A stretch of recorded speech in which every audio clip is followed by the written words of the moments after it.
Guys আজকে আমি আমার ফ্রেন্ডকে দেয়া দিছি, সে যদি এই 30 টাকা দিয়ে 10টি আইটেম খেতে পারে তাহলে এই 500 টাকা তার। সো এটা দেখার জন্য আমরা প্রথমে চলে আসলাম একটি দোকানের মধ্যে, আর এই দোকানে এসে সে ভাবতেছে সে কি কি খাবে। এইভাবে কিছুক্ষণ ভাবার পর সে ডিসাইড করলো সে প্রথমে কম দামি খাবার দিয়ে শুরু করবে। এই বলে সে প্রথমে নিল একটি চকলেট, এরপর bubble gum, chewing gum, jelly, coffee chocolate and একটি পালস।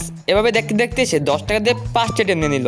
আর এটা দেখার পর আমি তো পুরো অবাক। এরপর তার হাতে আছে আর 20 টাকা, সে এই 20 টাকার মধ্যে থেকে 10 টাকা দিয়ে প্রথমে নিল 2 ফ্লেভারের 2টি মামা। এরপর তার হাতে আছে মাত্র 10 টাকা, আর এই 10 টাকা দিয়ে তার 3টি আইটেম নিতে হবে। এই 3টি আইটেম নেওয়ার জন্য দোকানদার আঙ্কেল তাকে সাহায্য করছে। উনি 10 টাকার মধ্যে তাকে দিল একটি সেন্টার ফুড, একটি সেন্টার ফেস এবং 3 ধরনের 3টি চকলেট। যেখানে 30 টাকা দিয়ে 10টি আইটেম নেওয়ার কথা ছিল, ওইখানে সালমান 30 টাকা দিয়ে 12টি আইটেম নিছে। এটা দেখা তো আমি পুরো অবাক, আর ওইদিকে সালমান তো পুরো খুশি। এরপর আমরা এগুলো দোকান থেকে নিয়ে বেরিয়ে পড়লাম, আর বেরোতে না বেরোতে সালমান আমার 500 টাকা নিয়ে দৌড় দিল। আমি এখন সালমানের পিছে দৌড়তে থাকি, আর আপনারা ভিডিওতে লাইক দিয়ে চ্যানেল সাবস্ক্রাইব করেন যেন এরকম ভিডিও আপনাদের সাথে করতে পারি। বাই।